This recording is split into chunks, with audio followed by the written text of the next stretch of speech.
Damai sejahtera Allah yang melampaui segala akal, itulah yang memelihara hati dan pikiran saudara-saudara di dalam Kristus Yesus Tuhan kita. Amin. Saudara-saudara yang dikasihi Tuhan, firman Tuhan dalam ibadah kita pada hari ini terambil dari surat Rasul Paulus kepada jemaat yang ke Efesus pasal 4 ayat 25 sampai dengan ayat yang ke-32. Demikian firman Tuhan. Karena itu buanglah dusta dan berkatalah benar seorang kepada yang lain, karena kita adalah sesama anggota. Apabila kamu menjadi marah, janganlah kamu berbuat dosa. Janganlah matahari terbenam sebelum padam amarahmu, dan janganlah beri kesempatan kepada iblis. Orang yang mencuri, janganlah ia mencuri lagi, tetapi baiklah ia bekerja keras dan melakukan pekerjaan yang baik dengan tangannya sendiri, supaya ia dapat membagikan sesuatu kepada orang yang berkekurangan. Janganlah ada perkataan kotor keluar dari mulutmu, tetapi pakailah perkataan yang baik untuk membangun di mana perlu, supaya mereka yang mendengarnya beroleh kasih karunia. Dan janganlah kamu mendukakan Roh Kudus Allah yang telah memeteraikan kamu menjelang hari penyelamatan. Segala kepahitan, kekeraman, kemarahan, pertikaian dan fitnah hendaklah dibuang dari antara kamu. Demikian pula segala kejahatan. Tetapi hendaklah kamu ramah seorang terhadap yang lain, penuh kasih mesra dan saling mengampuni, sebagaimana Allah di dalam Kristus telah mengampuni kamu. Demikian firman Tuhan.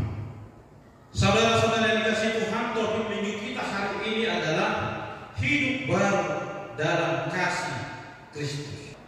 Hidup baru dalam Kristus artinya adalah adanya perubahan. Hidup yang lama ditinggalkan dan melakukan hidup yang berkenan di hadapan Tuhan. Dan ini yang dikatakan bertobat. Sebuah cerita tentang seorang pemabuk ditanya oleh teman-temannya. Dikatakan, kamu sudah bertobat. Kami mau bertanya kepadamu tentang pertobatan kamu dan tentang pengetahuan kamu tentang Alkitab dan firman Tuhan. Siapakah dalam kitab suci yang paling panjang umurnya? Lalu yang baru bertobat menjawab, saya tidak tahu. Di gunung mana perahu terdampar? Berapa isi perjanjian lama? Di mana Yesus dilahirkan? Di mana Yesus disalibkan? Dan berbagai pertanyaan lainnya diberikan kepada seseorang yang baru bertobat. Tetapi jawabnya, saya tidak tahu dan saya belum tahu. Lalu teman-temannya mengeluh dia, katanya, apa yang kamu tahu setelah kamu bertobat? Kamu katakan kamu bertobat, tapi kamu tidak tahu apapun tentang firman Tuhan, tentang Alkitab.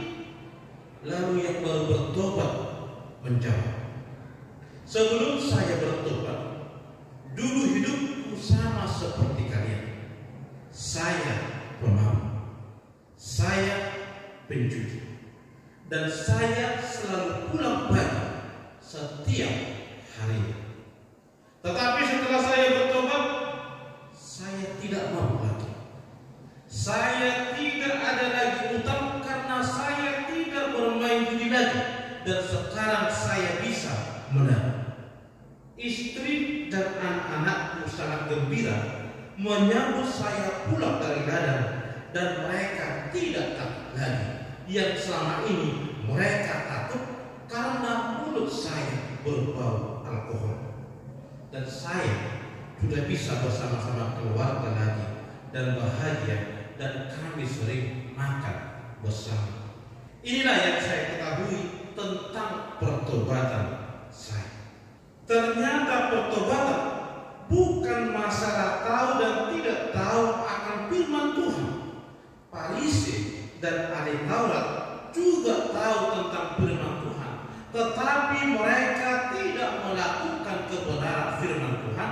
Bahkan mereka hanya mencari kesalahan-kesalahan Yesus ketika mereka mengikuti Yesus. Ternyata pertobatan bukan masalah hafal dan tidak hafal akan firman Tuhan. Iblis pun tahu akan kebenaran firman Tuhan dan mereka percaya akan Yesus Kristus adalah Tuhan, tetapi tugas mereka hanyalah menggoda manusia untuk jatuh ke dalam dosa. Tetapi pertobatan adalah masalah sikap hidup yang berkenan di hadapan Tuhan. Sikap dalam kasih Kristus Yesus yang hidupnya mau menuruti perintah-perintah Tuhan. Bukan mau mengatakan tidak perlu kita mengetahui mengenai kebenaran firman Tuhan. Kita perlu tahu, tetapi kita juga harus melakukannya. Untuk dapat hidup baru dalam kasih Kristus, sebagaimana topik minggu kita hari ini, dikatakan ada 6 kata janganlah. Tentu ini adalah larangan, tidak boleh dan tidak bisa untuk dilakukan. Hidup baru dalam Kristus Yesus dalam firman Tuhan pada hari ini dikatakan yang pertama, buanglah dusta. Dusta artinya menyatakan yang tidak benar. Mengapa kita harus membuang dusta dan berkata benar? Karena dusta itu bisa membuat orang lain benar-benar difitnah, tertindas dan dirugikan. Jika ada orang pendusta, sebenarnya dia sudah terlebih dahulu membohongi dirinya, lalu membohongi Tuhan, dan orang lain adalah pihak ketiga yang dia bohongi. Teman yang dia dustai adalah korban ketiga. Pendusta adalah korban pertama yang didustai. Dengan membuang dusta dan berkata benar adalah bahwa bukti bahwa kita adalah sesama anggota harus jujur dan taat dan saling mempercayai. Oleh karena itu, pertobatan yang pertama yang diinginkan Tuhan melalui firman Tuhan pada hari dikatakan, buanglah dusta. Yang kedua, pertobatan yang harus terlihat dalam kehidupan orang percaya yang pada waktu itu dalam kehidupan jemaat Yesus adalah apabila marah, janganlah berbuat dosa. Apabila marah, jangan sampai matahari terbenam. Artinya bisa marah dan marahnya untuk kebaikan. Marahnya jangan berlebihan. Contohnya, Yesus marah di bait suci karena Yesus sudah melihat bahwa bait suci digunakan untuk berdagang. Orang tua yang marah kepada anaknya adalah untuk kebaikan anak tersebut. Pertama, agar rajin belajar. Yang kedua, agar jangan ketinggalan dalam proses belajar. Lalu yang selanjutnya, agar dia bisa berhasil. Dan banyak lagi contoh-contoh yang marah untuk kebaikan. Dan kalaupun marah itu hanya sesaat dan hanya pada saat itu, dan tidak dibawa dalam dendam yang terus-menerus berkelanjutan. Makanya dikatakan jangan sampai matahari terbenam. Artinya kita harus memiliki kendali diri yang baik, emosi yang baik, sikap dan tujuan yang baik dalam marah kita. Kitalah yang tahu kalau kita marah, apakah hanya untuk melampiaskan emosi sesaat saja, apakah karena memang kita ingin menghancurkan seseorang, atau memang hanya untuk kebaikan kita bersama.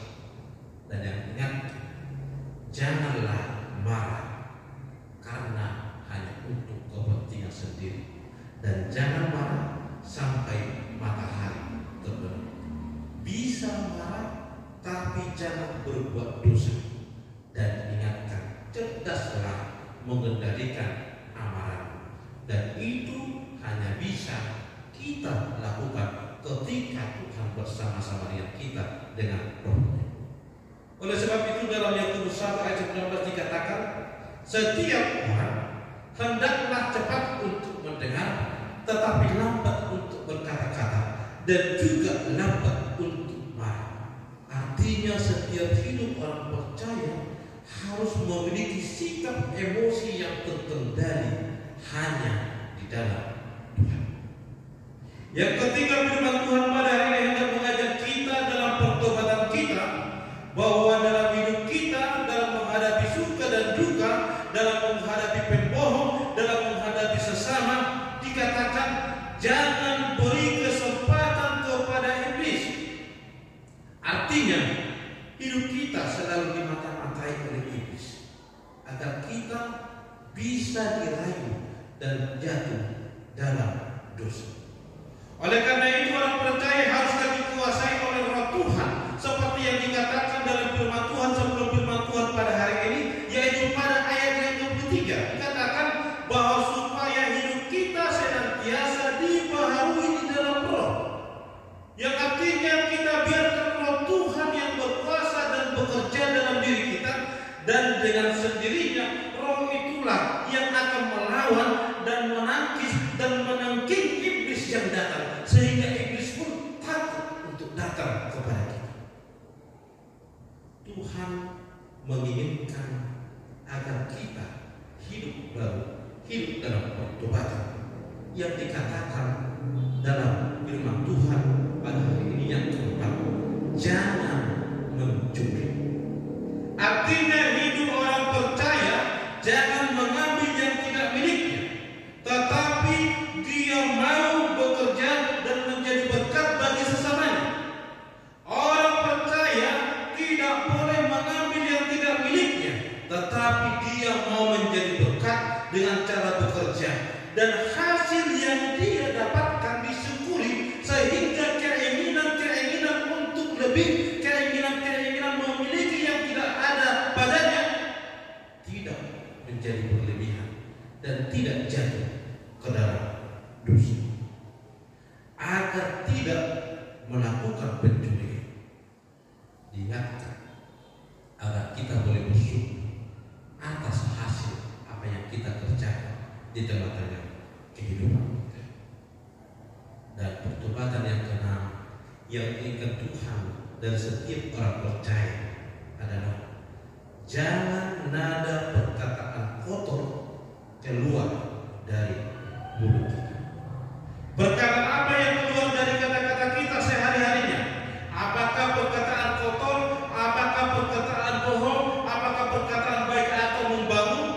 Firman Tuhan pada hari ini mengajar kita, baiklah sikap kita, perbuatan kita selama ini adalah perbuatan yang dikehendaki Tuhan, terlebih perkataan-perkataan yang membangun dan menjadi berkat bagi sesama. Janganlah perkataan yang mencela, janganlah perkataan yang menjatuhkan, janganlah perkataan yang melemahkan, tetapi mari membangun dengan perkataan-perkataan yang baik di tengah-tengah kehidupan kita. Dan itulah yang dikehendaki Tuhan dari kehidupan orang yang percaya. Dan yang keenam dikatakan hidup baru yang diinginkan Tuhan dari setiap orang percaya adalah jangan mendukakan Roh Kudus Allah. Apakah kita tahu dosa yang tidak dapat diampuni? Markus 3 ayat 29 mengatakan, tetapi apabila seseorang menghujat Roh Kudus, ia tidak mendapat ampun selama-lamanya, melainkan bersalah karena berbuat dosa kekal. Apa artinya menghujat Roh Kudus? Artinya tidak mau menerima Tuhan berkuasa atas hidupnya, menjadikan pikirannya, menjadikan kekuatannya, menjadikan kepentingannya, menjadikan dirinya menjadi orang yang paling benar, sehingga yang lain tidaklah benar dan pekerjaannya adalah hanya mencela, dan sehingga tidak ada pertobatan yang menumbuhkan dosanya, dosa yang permanen, dosa yang kekal.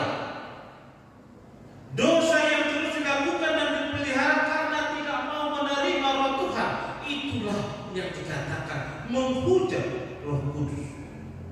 Roh Kuduslah yang membuat kita percaya. Roh Kuduslah yang menjadikan kita datang mengaku dosa-dosa kita di hadapan Tuhan. Roh Kuduslah memampukan kita untuk datang bersujud, berdoa, memohon ampun kepada Tuhan.